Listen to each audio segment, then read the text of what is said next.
नमस्कार। आज हम एक ऐसे इंसान की कहानी में गहरे उतर रहे हैं जिनका नाम सुनते ही वीरता, स्वाभिमान ये सब जहन में आता है। महाराणा प्रताप।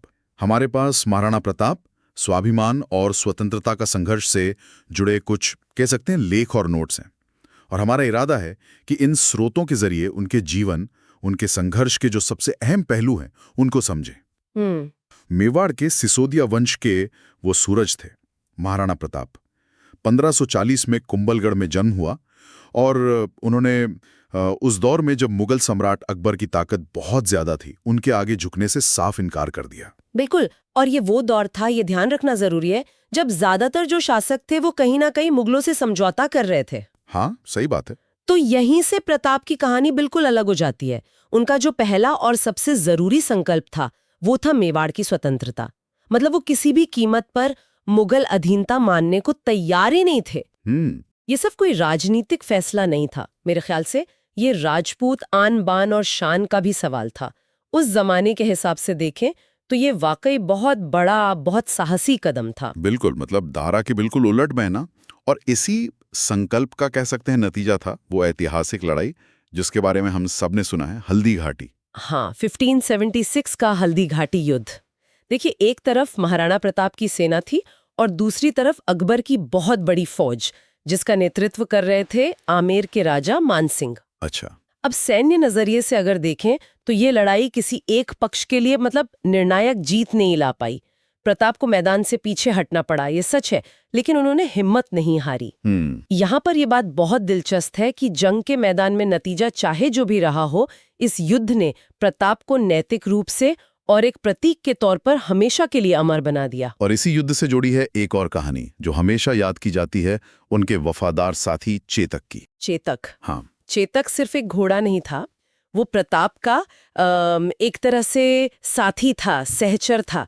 युद्ध में वो बहुत बुरी तरह घायल हो गया था, लेकिन उसके बावजूद चेतक अपने स्वामी को, प्रताप को सुरक्षित मैदान से बाहर निकाल कर ले गया और फिर उसने अपने प्राण त्याग दिए। क्या बात है। ये स्वामी भक्ति की ऐसी मिसाल है जो प्रताप की कहानी को और भी मतलब दिल को छूने वाला बना देती है।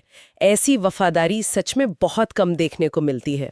तो हल्दी घाटी के बाद भी जाहिर है संघर्ष तो रुका नहीं होगा, मतलब उनके पास साधन भी कम हो गए होंगे, तो लड़ाई कैसे जारी रखी उन्होंने? हाँ, यहीं पर प्रताप का जो असली नेतृत्व है वो सामने आता है।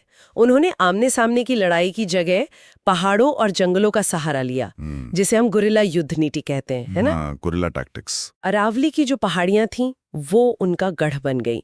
और सबसे बड़ी बात ये थी कि इतने मुश्किल हालात में भी उन्होंने अपनी प्रजा का साथ नहीं छोड़ा, उनका हौसला बनाए रखा। उनका नेतृत्व सिर्फ तलवार का नहीं था, वो लोगों से जुड़ा हुआ था। भावनात्मक जुड़ाव भी था। बिल्कुल। और इसी संघर्ष से जुड़ा वो घास की रोटी वाला किस्सा भी काफी सुना है हमने।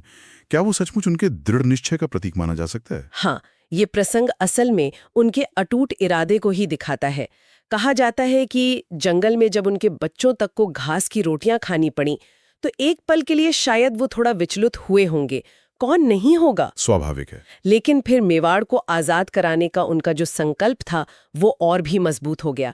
ये छोटी सी घटना उनके आत्मबल और त्याग की गहराई बताती है। तो इतने लंबे, इतने कठिन संघर्ष के बाद महाराणा प्रताप ने आखिरकार क्या हासिल किया? मतलब उनकी उपलब्धियां क्या रहीं? देखें, हल्दी घाटी के बाद उन्होंने हार तो मानी नहीं और धीरे धीरे संघर्ष करते हुए मेवाड़ के कई जरूरी हिस्से जैसे कुंभलगढ़ और उदयपुर के आसपास का इलाका उन्होंने वापस जीत लिए। अच्छा। लेकिन मेरे ख्याल से उनकी सबसे बड़ी जीत जमीन वापस लेना नहीं, बल्कि अपने स्वाभिमान को बचाए रखना था। उन्होंने ये साबित किया कि आज़ादी और आत्मसम्मान किसी भी चीज से बढ़कर हैं। वो भारतीय इतिहास में स्वतंत्रता और दृढ़ संकल्प के प्रतीक बन गए। यानी उनकी विरासत सिर्फ जीती हुई जमीन नहीं है, बल्कि वो मूल्य हैं, वो सिद्धांत हैं जिनके लिए वो जिए। बिल्कुल सही कहा आपने। उनका जीवन हमें सिखाता है कि स्वतंत्रता कितनी कीमती है, सच्चा नेतृत्व मुश्किल हालात में भी रास्ता दिखाता है, और आत्मसम्मान, उससे कभी समझौता नहीं करना चाहिए। उनकी कहानी ये भी बताती है कि अगर इरादा पक्का हो तो कम संसाधनों में भी बड़ी से बड़ी लड़ाई लड़ी जा सकती है। तो महाराणा प्रताप सिर्फ इतिहास का एक चैप्टर नहीं है, बल्कि एक प्रेरणा है। उनका संघर्ष ये दिखाता है कि बाहरी ताकतें चाहे कितनी भी बड़ी क्यों ना हो, असली लड़ाई तो शायद अपने अंदर के संकल्प की होती है। हाँ बिल्कुल।